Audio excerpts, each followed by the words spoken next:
जातिगत जनगणना पर बीजेपी एक बार फिर से घिर गई है क्योंकि आरएसएस का स्टैंड अब फाइनल हो चुका है और वायरल भी हो गया है। अब मैं आपको बताने वाली हूं कि कैसे राहुल को मिल गया है आरएसएस का सपोर्ट। रिमझिम के 5 पॉइंट्स में देखिए, जातिगत जनगणना पर आरएसएस का स्टैंड आखिरकार वायरल क्यों हुआ है। आखिरकार आरएसएस ने जातिगत जनगणना पर ऐसा क्या बोल दिया है जो हर जगह बवाल हो गया है। दूसरा, कंगना और आरएसएस पर विपक्ष ने सरकार को आखिरकार क्यों घेरा। तीसरा, जातिगत जनगणना पर एनडीए के अंदर ही घमासान क्यों है। चौथा, जातिगत जनगणना कैसे बना राहुल का मुद्दा आपको पता है। राहुल गांधी कितने लंबे वक्त से ये मुद्दा उठा रहे हैं और कह रहे हैं चाहे मोदी सरकार करवाए न कराए, हम तो करवा के रहेंगे इसको। पांचवा, क्या है जातिगत जनगणना के फायदे और नुकसान। नमस्ते, मेरा नाम रिमझिम जेठानी है और आप रिमझिम के 5 पॉइंट्स देख रहे हैं। सबसे पहले आपको यही जानना है कि आखिरकार आरएसएस ने जातिगत जनगणना पर क्या बोला है और कौन सी वो लाइन है जिस पर बवाल हो गया है। तो जब पत्रकारों ने इधर पूछा गया, आरएसएस का स्टैंड पूछा गया, देखिए मैं सामने लेकर आई हूँ और हाईलाइट किया है मैंने कि इधर देखिए अखिल भारतीय प्रचार प्रमुख सुनील अंबेडकर का कहना है कि for all welfare activities particularly addressing a particular community, यानी एक पर्टिकुलर जाति और कम्युनिटी को एड्रेस करने के लिए, कास्ट को एड्रेस करने के लिए जो कि पिछड़ रही हैं, जिनको फाइनेंशियल सपोर्ट नहीं मिल रहा है, उनको स्पेशल अटेंशन देना चाहिए। और इसके लिए if sometimes the government needs the numbers, और अगर कभी सरकार को आंकड़ों की जरूरत पड़े तो उसके लिए जातिगत जनगणना करवाना चाहिए। सिर्फ और सिर्फ विकास के मद्देनजर ये जातिगत जनगणना करवानी चाहिए, ना कि चुनावी फायदे के लिए। If the government has taken the numbers earlier also, it can also take it, no problem. But it should be only to address the welfare of those who are backward communities and castes. तो ये पूरा का पूरा इन्होंने ये कहा कि देखिए विकास के लिए करवाते हैं तो करवानी चाहिए, लेकिन अगर आपको अपने चुनावी फायदे के लिए इस्तेमाल करनी है तो आपको नहीं करानी चाहिए। अब जैसे ये कहा, इसके बाद बवाल मच गया। अब दो तरीके से ये चीज वायरल हो रही है। एक तो कि आरएसएस ने जातिगत जनगणना पर हरी झंडी देकर बीजेपी को बचा लिया है, और दूसरा ये कि कहीं ना कहीं जातिगत जनगणना को हरी झंडी देकर राहुल गांधी का सपोर्ट कर दिया है, क्योंकि राहुल गांधी ही यानी पूरा का पूरा विपक्ष आपको पता है, अखिलेश यादव से लेकर तेजस्वी यादव से लेकर आप जिसका नाम लीजिए, जितने भी इंडिया गठबंधन वाले हैं वो लगातार जातिगत जनगणना पर सवाल उठा रहे हैं कि आखिरकार मोदी सरकार क्यों नहीं करवा रही है। तो देखिए ये कहना और राहुल गांधी के इस मुद्दे को और मजबूती देना कहीं ना कहीं आरएसएस ने कर दिया। तो देखिए मैं आपको ग्राफिक्स के जरिए भी समझा देती हूँ। जातिगत जनगणना एक संवेदनशील मुद्दा है और बहुत ही सेंसिटिव है, चाहे वो राष्ट्र की यूनिटी के लिए हो, इंटीग्रेशन के लिए हो, समाज के विकास के लिए ये करवानी चाहिए। चुनाव प्रचार के लिए इसका इस्तेमाल ना हो। आरएसएस की अखिल भारतीय समन्वय बैठक में ये पूरा का पूरा मामला आया है और एक बार अब आपको ये बाइट भी सुन ही लेनी चाहिए। As our society, Hindu society, we have the sensitive issue of our caste and caste relations. That is a very sensitive issue. So, and of course, it is an important issue of our national unity and integrity. So, it should be dealt very seriously, not just on the basis of electioning or election practices or politics.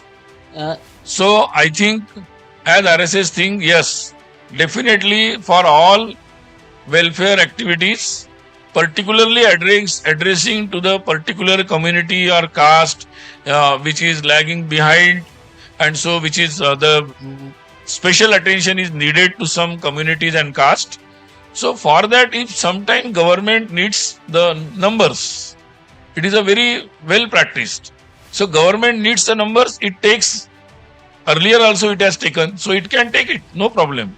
But it should be only to address the welfare of those communities and caste. It should not be used as a political tool for electioneering. And so we put the caution line for everyone.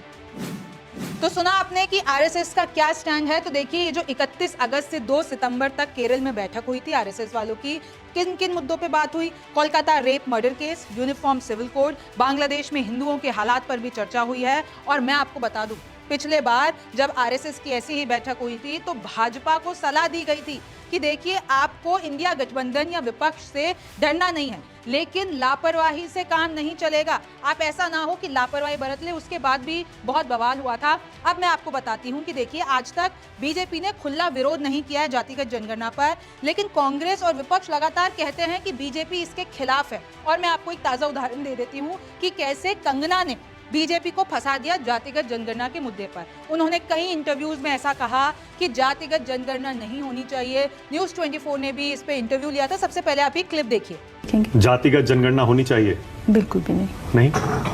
तो देखा आपने कि कैसे कंगना ने साफ इनकार कर दिया कि बिल्कुल भी नहीं होने चाहिए। कुछ और इंटरव्यूज में उनका कहना है कि आखिरकार जाति पता करनी क्यों है, हम भी एक्टर्स हैं, हमको किसी की एक दूसरे की जातियां नहीं पता है। तो इसके बाद विपक्ष ने सवाल उठाए बीजेपी पे कि अगर आपका बीजेपी सांसद ऐसा कह रहा है, मतलब आप कभी जातिगत जनगणना करवाएंगे ही नहीं। कांग्रेस ने कंगना और आरएसएस पर बीजेपी को घेर दिया है। और अभी मैं आगे आपको वो पोस्ट बताऊंगी कि आखिरकार कांग्रेस किस तरीके से सरकार को घेर रही है। और तो और जातिगत जनगणना पर एनडीए के अंदर भी घमासान मचा हुआ है, क्योंकि जितनी भी क्षेत्रीय पार्टी है, चाहे आप जेडीयू ले लीजिए, चाहे आप एलजेपी ले लीजिए, नीतीश कुमार की पार्टी, चिराग पासवान की पार्टी, वो जातिगत जनगणना के समर्थन में है कि पता चलना चाहिए, क्योंकि वो खुद जो इतनी भी पार्टीज हैं वो सब मंडल कमीशन के बाद ही उठी हैं। जितने भी क्षेत्रीय दल जो उजागर हुए हैं वो आखिरकार मंडल कमीशन के बाद ही हुए हैं। और जातिगत जनगणना सबसे ज्यादा फायदेमंद होगी क्षेत्रीय दलों के लिए। बीजेपी ने कभी खुलकर इसका विरोध नहीं किया है।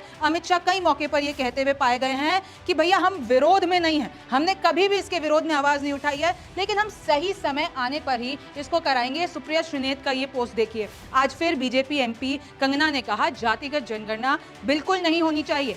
करनी ही क्यों है, क्यों पता करनी है जाति, मेरे आसपास जाति जैसा कुछ है ही नहीं। फिर वो ये कहती हैं सुप्रिया श्रीनेत, मैडम आप ठहरी सवर्ण, अमीर, स्टार, सांसद, आप क्या जाने एक दलित, पिछड़ा, आदिवासी का गरीब जनरल कास्ट की हालत। तो इस पूरी तरीके से विपक्ष ने हमला किया। जैसा कि मैंने आपको बताया, शाह हमेशा बोले हैं कि सही वक्त पर करवाएंगे। और वो जो बाइट है, मैं एक बार आपको वो सुनवा भी देती हूँ कि बीजेपी में कैसे पूरा का पूरा अभी तक उन्होंने स्टैंड क्लियर नहीं किया है, लेकिन अमित शाह का आरक्षण और जातिगत जनगणना पर क्या कहना है, ये बाइट सुनिए। वो करेंगे, कोई डेट बता सकते हैं? उचित समय पर करेंगे, आप चिंता मत इसी से करो। जुड़ा हुआ एक और सवाल जब है। तय करेंगे तब मैं घोषणा करूंगा, कैसे होगा, कब होगा, कैसे होगा। जी हाँ? सर, इससे जुड़ा एक और वो सवाल का जवाब इसी में आ ही गया। मुझे मालूम है तुम नेक्स्ट क्या पूछने वाले हो। भारतीय जनता पार्टी ने कभी इसका विरोध नहीं किया है, परंतु बहुत सोच समझकर निर्णय करना पड़ता है। उचित समय पर हम बताएंगे। ये जातिगत सर्वे का निर्णय तभी किया गया जब भारतीय जनता पार्टी बिहार सरकार में हिस्सेदार थी। हमने जब ये रिजोल्यूशन आया, बिहार में इसका समर्थन भी किया था।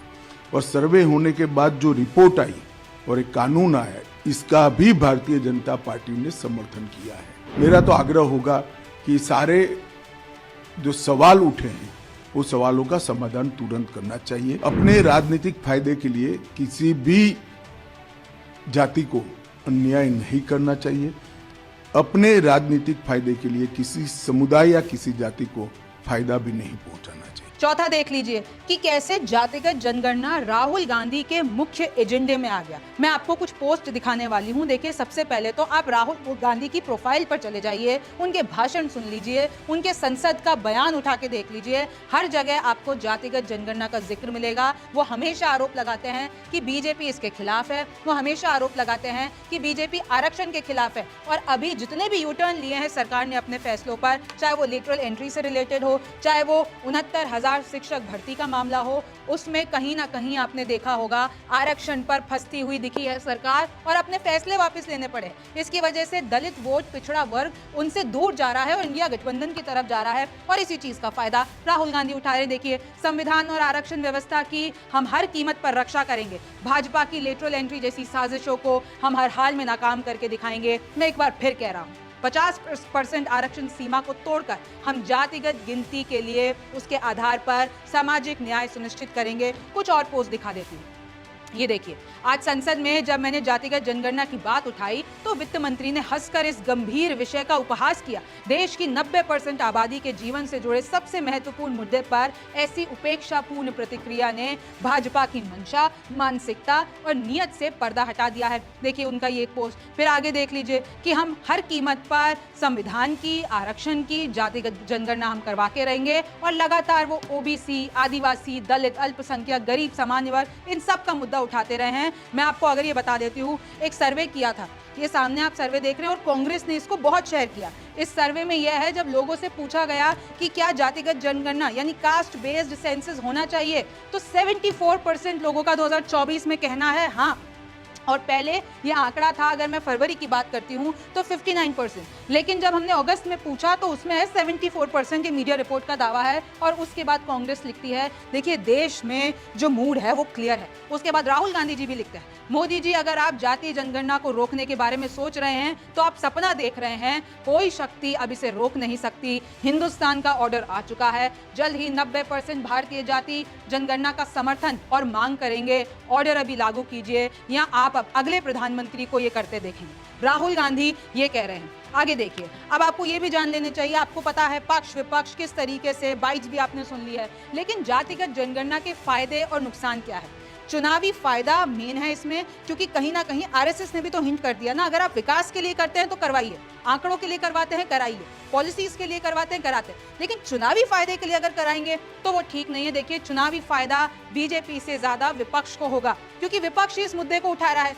विपक्ष में ही ज्यादा क्षेत्रीय पार्टी हैं तो उनको ज्यादा फायदा होगा और बीजेपी के खिलाफ एक नैरेटिव बन सकता है। और मैं आपको पहले भी बता चुकी हूँ, बीजेपी ने खुलकर विरोध आज तक नहीं किया इस बात का।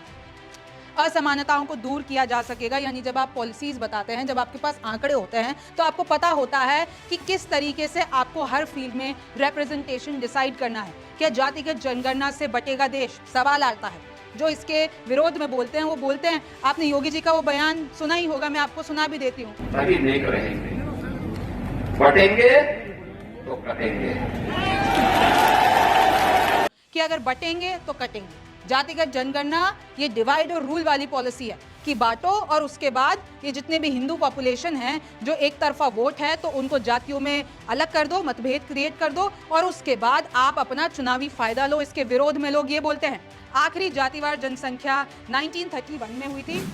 अब मैं आपको थोड़ा सा इतिहास बता देती हूँ। तब देश में 52% आबादी ओबीसी थी।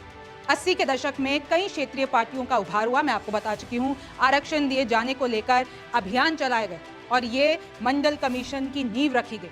मांग पहले यूपी में बसपा नेता काशीराम ने की। 1979 में मंडल कमीशन का गठन हुआ। ओबीसी के लोगों को आरक्षण देने की सिफारिश की गई, क्योंकि आपको पता है अभी तक अगर हम संविधान के तौर पर देखें तो सिर्फ एससी और एसटी आरक्षण मिलता है। 2010 में लालू मुलायम ने कांग्रेस पर दबाव बनाया। 2011 में यूपीए का SECC कराने का फैसला आता है। 4000, ये देखिए तकरीबन अगर आप देखेंगे 4000 करोड़ रुपए का बजट पास किया जाता है। तो अब आप पूछेंगे कि आखिरकार जब ये बजट पास हो गया, जब सरकार ने डिसीजन ले लिया कि जातिगत जनगणना करा लेते हैं, तो आखिरकार ऐसा हुआ क्या? तो देखिए 2013 में ये जनगणना पूरी हो गई थी, पर इसको पब्लिक ही नहीं किया गया। पब्लिक करने से पहले सत्ता बदल गई। कैसे बदल गई? मोदी सरकार आ गई 2014 में।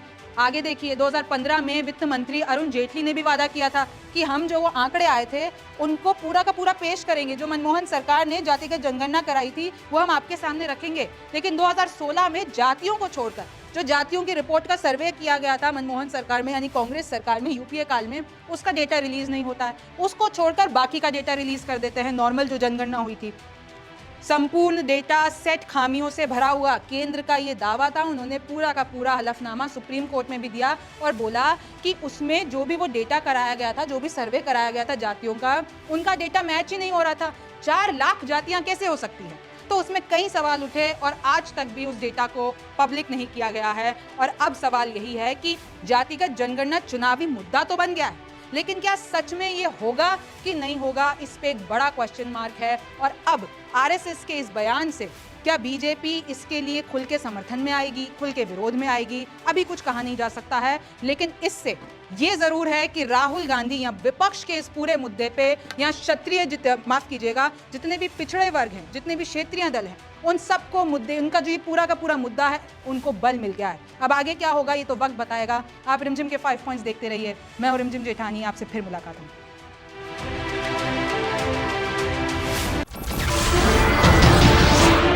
नमस्कार, मैं हूं मानक गुप्ता। अगर आपको हमारा ये वीडियो पसंद आया हो तो इसे लाइक और शेयर जरूर करें, और हां, हमें सब्सक्राइब और फॉलो करना ना भूलें ताकि आप देश और दुनिया की कोई खबर मिस ना करें। तो जुड़े रहिए हमारे साथ और देखते रहिए न्यूज़